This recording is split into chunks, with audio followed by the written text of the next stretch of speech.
saudamos todos vocês com a graça e a paz do Senhor Jesus. Amém? Que Deus possa enviar o Senhor Jesus para acompanhar vocês, não só aqui, vocês que também vão assistir no YouTube, possa acompanhar em cada passo da vida de vocês. A mensagem de hoje, meus queridos, ela fala muito da nossa vida prática.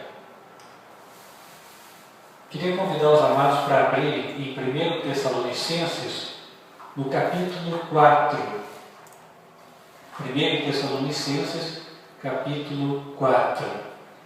Ela é uma carta que foi escrita pelo apóstolo Paulo e ele deu nela uma série de instruções aos Tessalonicenses.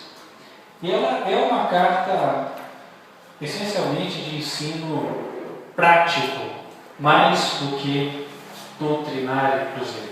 E o capítulo 4, ele é isso por excelência, ou seja, ele foca mesmo no cristianismo prático, meu dia a dia, aquilo que a gente faz. E me chamou a atenção justamente o verso que nós vamos ler agora, o verso 9, e nós vamos seguir também até o verso 12. A mensagem é curta, mas ela fala tanto, irmãos, com a nossa vida. Pelo menos com a minha falou bastante. Até porque quando a gente acorda, você tem o dia pela frente, fica pensando naquilo que vai fazer, as coisas que terá que enfrentar, não é verdade? E às vezes nós nos vemos incapazes de entender o que devemos fazer. E aqui vem orientações pontuais. No verso 9 ele diz: quanto, porém, ao amor fraternal, não necessitais de que vos escreva, visto que vós mesmos estáis instruídos por Deus, que vos ameis uns aos outros.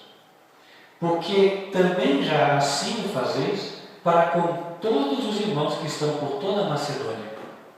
Exortamo-vos, porém, a que ainda nisto continueis a progredir cada vez mais, e procureis viver quietos e tratar dos vossos próprios negócios e trabalhar com vossas próprias mãos, como já vos temos mandado, para que andeis honestamente para com os que estão de fora, e não necessiteis de coisa alguma. Hoje em dia o cristianismo, ele é muito mal interpretado. Eu quero falar do cristianismo bíblico. Por que o cristianismo é mal interpretado? Porque muitas pessoas dão mau testemunho. Então os outros dizem: está vendo? Para que ir na igreja? Pois é pior do que eu que não vou.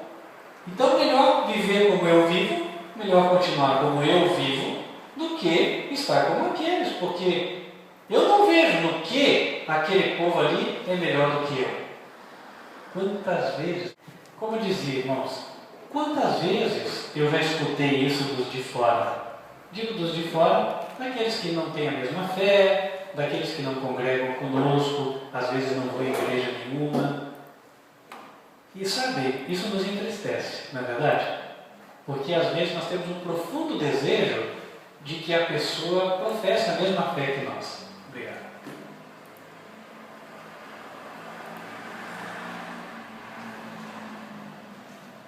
Só que quando nós ouvimos essas palavras,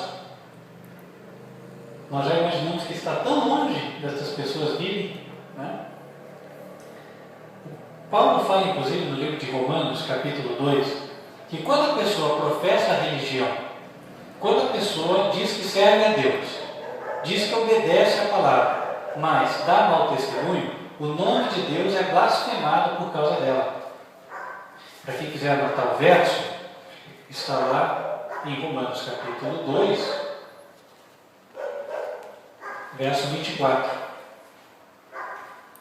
No 23 ele falava: tu que te glorias na lei, né? Fica orgulhoso porque tem o conhecimento bíblico, porque aprendeu e tal, desonras a Deus pela transgressão da lei?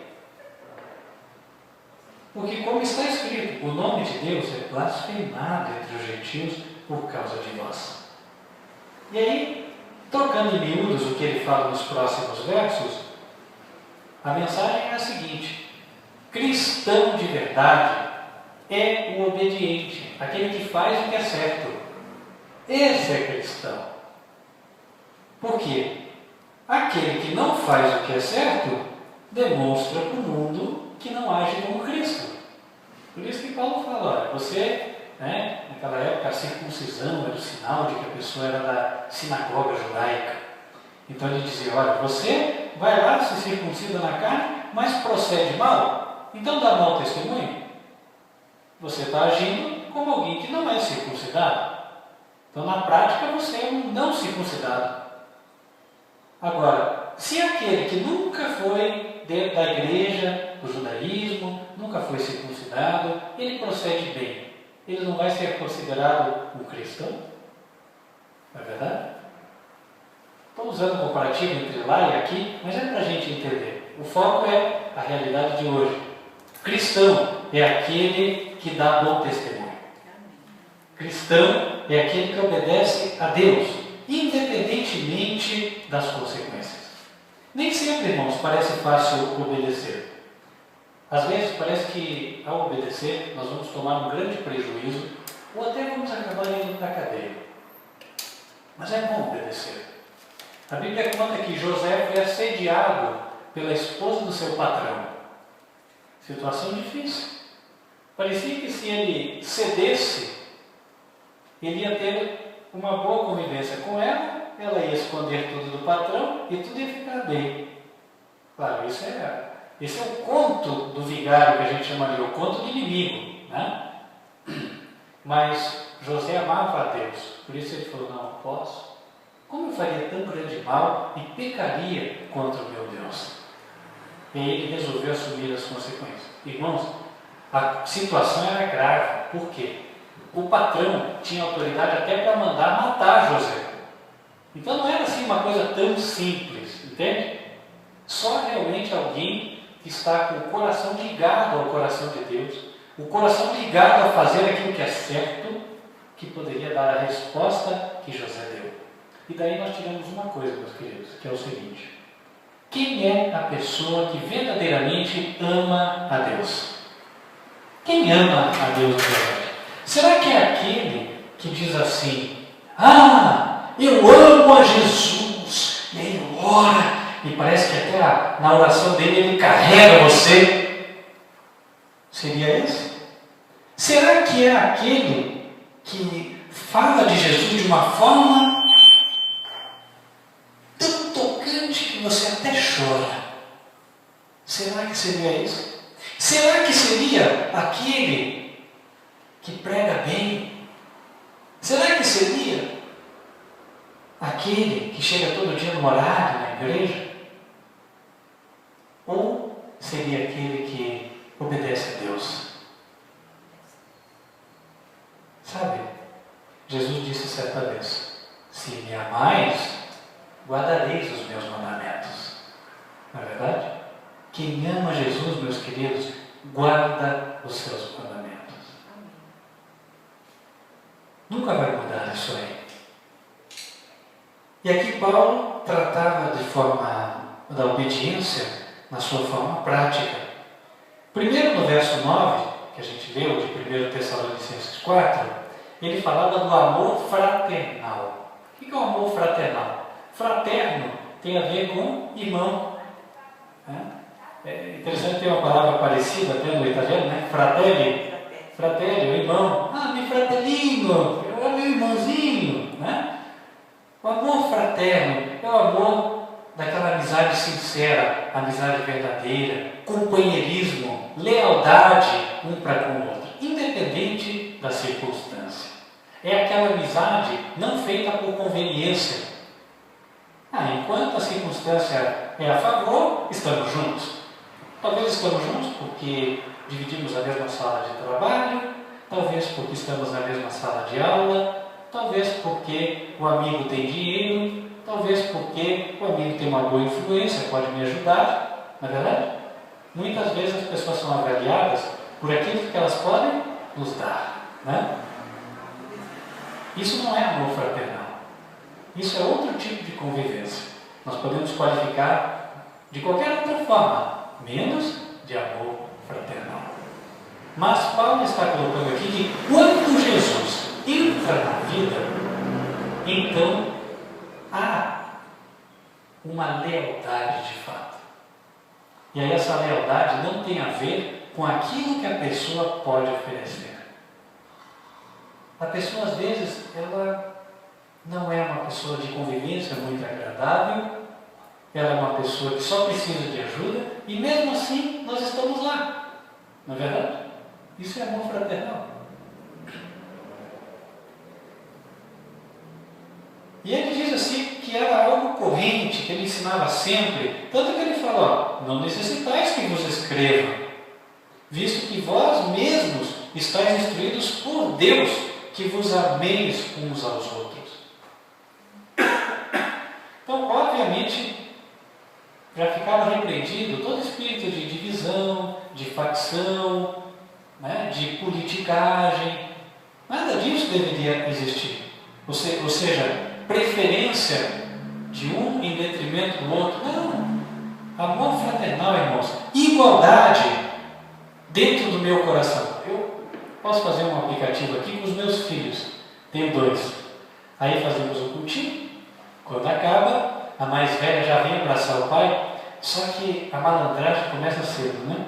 Então ela já vem abraçar, só que ela já vem tomando todo o corpo do papai, para o pequenininho não ter o seu espaço, né? E aí eu já falo, filhinha, você sempre tem que deixar o espaço do teu irmãozinho. Papai não quer que você venha aqui e tome o espaço dele. Ou seja, porque no coração do papai tem lugar para a irmãzinha e para o irmãozinho. Tem lugar para os dois. E sabe, no nosso coração deve haver lugar para todos os irmãos da igreja. Não é assim, aquele sim, aquele mais ou menos, aquele ali passava. Não, há lugar para todos. Se um liga, eu atendo bem, se o outro liga, também. Entendem? Isso é amor fraternal.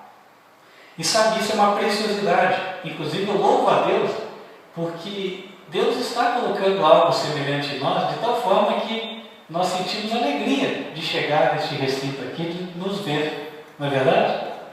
Nós sentimos prazer na companhia uns dos outros. As pessoas não se sentem obrigadas a almoçar juntas. Nós almoçamos porque gostamos.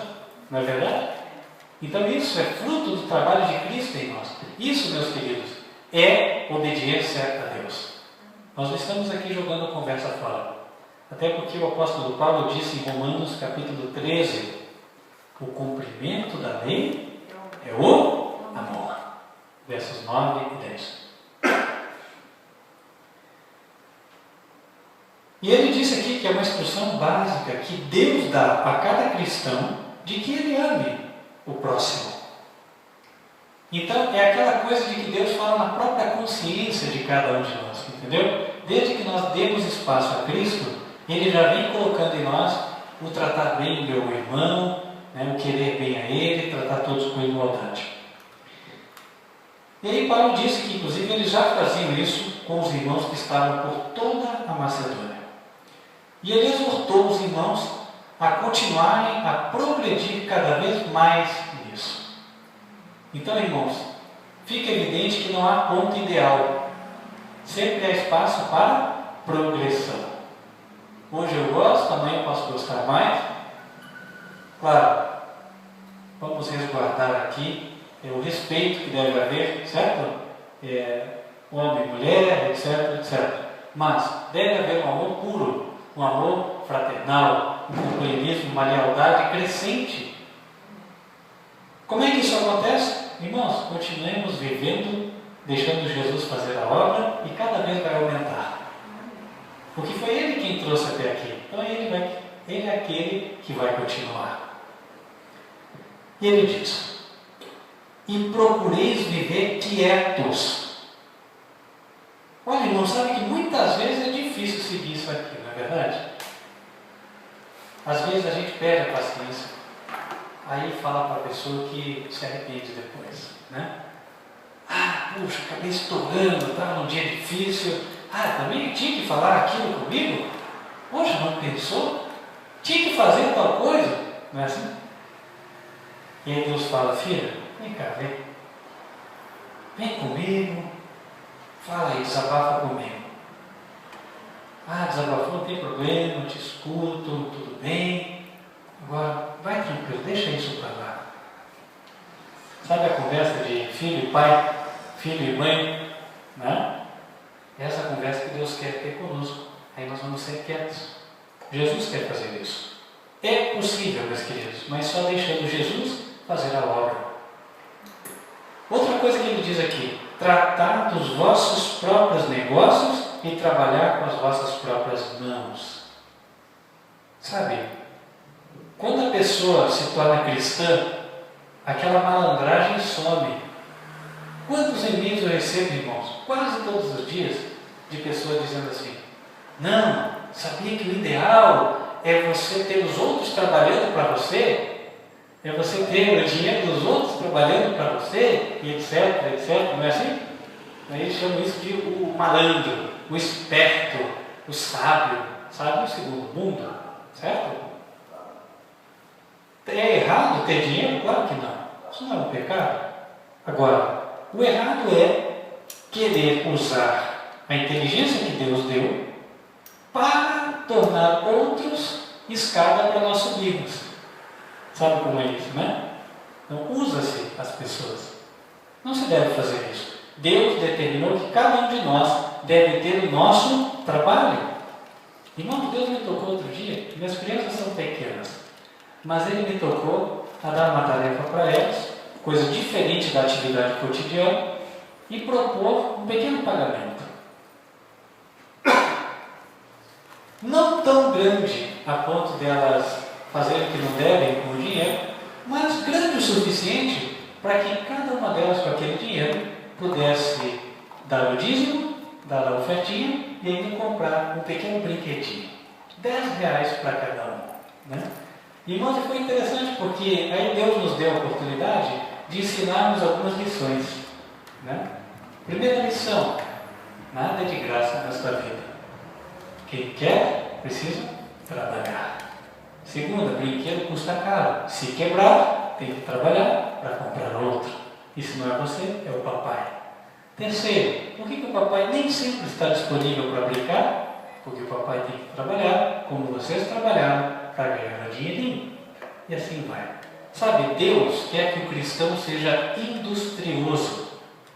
Industriosa é uma pessoa que trabalha, ela mantém as suas contas em ordem, ela é honesta e ela vive com o seu próprio suor. Isso é digno, meus queridos. Sabe, ser cristão não quer dizer entrar na igreja, procurar uma oportunidade de ganhar um cargo remunerado para ficar numa boa em casa e trabalhar uma vez por semana. Não é assim. Nem estou dizendo que todo obreiro bíblico faça isso, mas o que eu estou querendo dizer é, ou melhor, transmitindo o que a Bíblia diz, a nossa meta deve ser: vou trabalhar porque preciso, porque Deus assim o deseja. E vou trabalhar 6 dias da semana. Porque a Bíblia diz em Êxodo 20, 6 dias trabalharás. Um dia para descansar. Êxodo 20, verso 8. Outra coisa, tratar dos vossos próprios negócios. Irmãos, tratar dos próprios negócios tem mais de um sentido. Um sentido é não cuidar da vida dos outros, não é verdade? Tratar dos próprios negócios, não trata dos outros. Deixa que cada um tenha o seu problema para resolver. Mas outro sentido é: busque fazer alguma coisa e resolver os teus problemas. Aplique esforço. Sabe, Deus quer isso. Deus sempre abençoa aquele que se esforça. Eu sei que isso é confundido, né? Por vezes as pessoas falam: não, isso aí você está pregando justificação pelas obras. Deus faz sem a gente ter que fazer nada e nós vamos para o céu por aquilo que Cristo fez. Agora vem cá. Em Filipenses 2, verso 13, Deus manda que nós operemos a nossa salvação. Operar. Operar tem a ver com trabalho. Operemos a salvação com temor e tremor. Isso quer dizer o quê? Deus faz a sua parte, mas Ele deu uma parte para nós. Sabe qual que é a nossa parte? Cooperar com Ele. escolher trabalhar, aplicar esforço, sabendo que Deus há de abençoar. É como um lavrador, meus queridos. Eu vejo isso porque eu moro lá no campo, né? Então funciona assim. O lavrador vem, passa lá o trator, então ele tira o mato, arruma a terra, não é verdade? Depois ele passa semeando e agora ele espera. Deus que manda a chuva e o sol. Então, o lavrador, ele se esforçou e ele teve fé. Fé de que Deus ia mandar a chuva e também o sol. E Deus mandou na medida certa, a planta começou a crescer. Aí o que ele pode dizer? Não, agora Deus faz tudo, porque Deus resolve tudo para mim. Ora, irmãos, não é assim. O que acontece? O lavrador volta e agora ele sabe que vão subir as ervas daninhas e ele tem que dar um jeito naquilo ali, não é verdade? Deus não manda um inseticida do céu natural para acabar com os matos para o homem ficar que nem a cigarra tocando violão, né? Deus espera que o homem trabalhe e aí ele vai e passa o inseticida ou ele faz a carpida com a enxada e ali ele limpa. E isso tem muito a ver, meus queridos, com a nossa vida espiritual. A nossa vida espiritual é uma vida de fé e trabalho. Fé e esforço pessoal. Gera suor, por vezes a gente se machuca, é verdade, assim como em qualquer trabalho, né? Mas nós sabemos que o nosso trabalho não será vão. Isso Deus prometeu. Se você está trabalhando, está confiando em Deus, espere por resultados, porque haverão resultados. E aqui, meus queridos, o principal, para que andeis honestamente para com os que estão de fora e não necessiteis de coisa alguma. Deus fez uma promessa na Bíblia de que o justo não vai mendigar o pão. Isso quer dizer o seguinte: se nós trabalhamos da forma correta, honesta, justa e confiamos em Deus, teremos o pão na mesa. Nós não precisaremos mendigar. O verdadeiro cristão não deve ser um mendigo. Não será mendigo, porque é uma promessa de Deus de que nós não vamos necessitar de coisa alguma. E outra, para que demos bom testemunho, irmãos, andar honestamente para com os que estão de fora. Sabe, paga as contas, dá satisfação, fale a verdade, ainda que doa, ainda que tenha dificuldade, né? Não importa. Sabe, nós temos que trabalhar de forma sincera e honesta.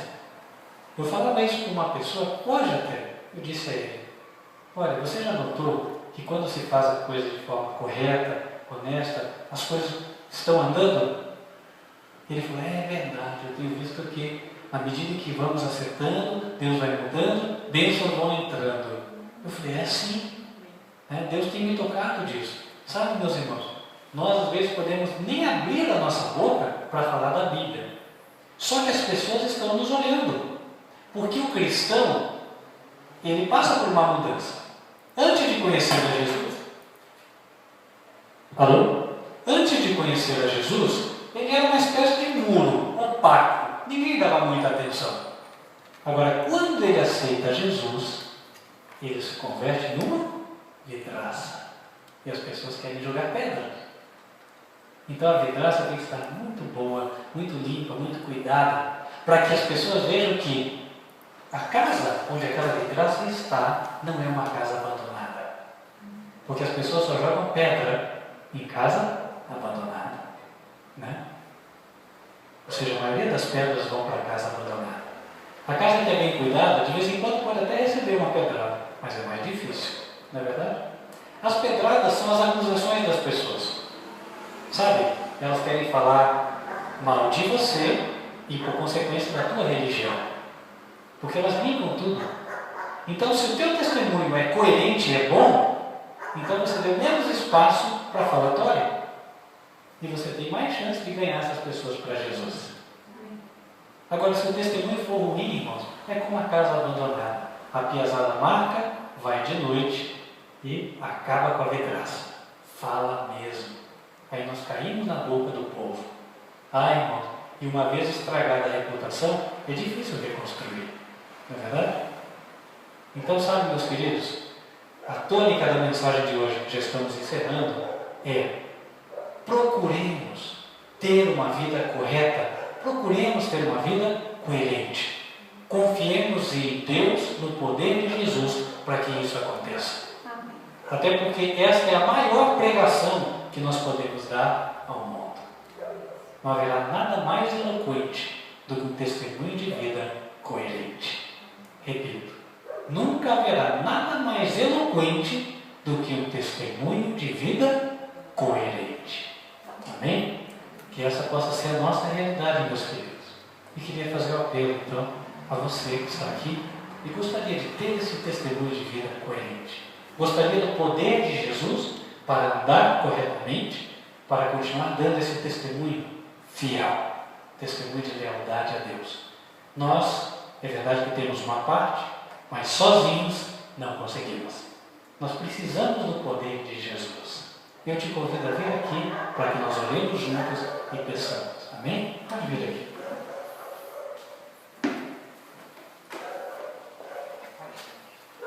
Vamos orar.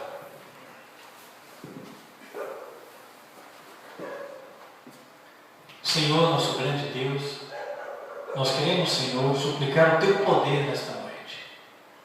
O poder de Jesus, Senhor, para nos manter no caminho reto. Porque não há outro caminho, Senhor, senão o caminho de Te obedecer. Porque o Senhor é sábio. E, Pai, é verdade que todos nós temos naturezas e corações diferentes. Alguns são mais fervorosos para contigo, outros menos, de natureza menos fervorosa. Mas, Senhor, temos aprendido na Tua palavra de que a prova de que Te amamos é quando nós nos apegamos ao que é correto, ao que é certo. Então nos ajude, Senhor. Que o nosso amor por Ti aumente cada vez mais. E que o nosso testemunho de vida perante os que estão de fora, quer dizer, os que não têm a mesma fé, Senhor, possa ser cada vez melhor, Senhor. Possa ser perfeito, para que, Pai, o inimigo não possa usar a boca de ninguém para fazer uma acusação contra a verdadeira religião. Senhor, que finalmente nesta terra o Senhor tenha em nós um povo que viva de forma coerente, que viva de forma, Senhor, irrepreensível e sincera. Dá-nos este poder, ó Pai. Perdoa os nossos pecados também. E, Senhor, não te esqueça, Senhor, de permitir que os nossos fardos, as nossas angústias, Senhor, elas sejam colocadas exatamente agora nos pés do Senhor Jesus. Que Ele possa receber estes fardos que são muito pesados para nós. E possa colocar sobre o ombro de cada um de nós o jugo da Tua obediência, ó Pai. E que assim seja, ó Pai. Sigamos com fidelidade ao Senhor, temendo ao Senhor, dando bom testemunho. É o que te rogamos, ó Pai, em nome de Cristo Jesus. Amém.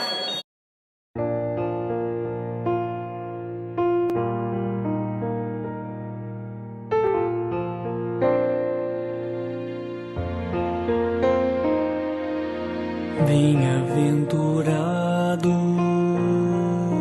aquele que lê,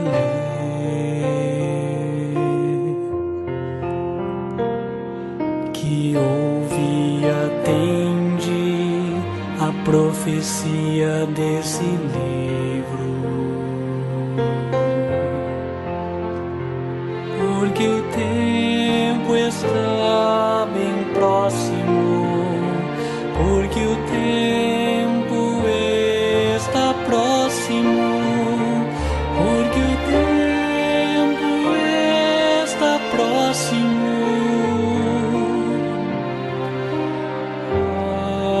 Amém.